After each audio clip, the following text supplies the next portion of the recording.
Are you struggling with joining data tables in R? It can be a bit tricky, especially when you're trying to get the results you want. But don't worry, you're in the right place. Today, we're going to tackle how to perform a left outer join using data tables in R. I totally get it. Joining data tables can feel overwhelming, especially when the output isn't what you expected. You're not alone in this. Many R users face similar challenges when working with data tables.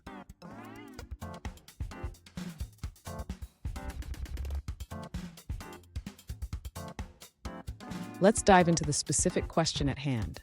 One user asked, "Can I perform a left outer join of two data tables in R using built-in functions?" They provided two data tables, X and Y, and were looking for a way to join them by the ID column. Sound familiar? Let's explore this together. So, what exactly is a left outer join? It's a way to combine two tables where you keep all the records from the left table and only the matching records from the right table. If there's no match, you'll see NA values in the result. Understanding this concept is crucial for solving our problem. And stick around. At the end of this video, I have a special tip to help you create your own custom join function in R. You won't want to miss it. To perform a left outer join using the data table package in R, the user should first ensure that both data tables are properly set up. In this case, we have two data tables, X and Y, with the ID column as the key. Next, the user should set the keys for both data tables. This is crucial for performing the join operation. The user can do this by using the setKey function. Now, the user can perform the left outer join using the merge function. This function allows for combining the two data tables based on the specified key, which is ID in this case. After executing the merge function, the user will get a new data table that contains all rows from table X and the matching rows from table Y. If there are no matches, the result will show NA for the missing values.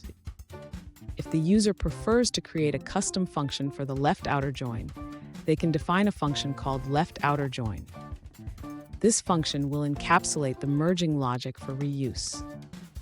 Fun fact, did you know that the data.table package in R is designed for speed and efficiency? It's like the sports car of data manipulation in R. Now let's look at the answers provided by other users. An alternative solution provided by a user involves creating a function called update.dt. This function allows for flexible joining and updating of data tables. It takes parameters for the two data tables, the join variable, and the variables to overwrite. The user demonstrates how to use this function to update values in the first data table based on matches from the second. Here's that special tip I promised. When creating your custom join function, make sure to handle NA values properly. This will ensure your results are clean and accurate. And there you have it. You should now be able to perform left outer joins in R with ease. Remember, practice makes perfect. If you found this video helpful, please subscribe for more tips and tricks on R programming.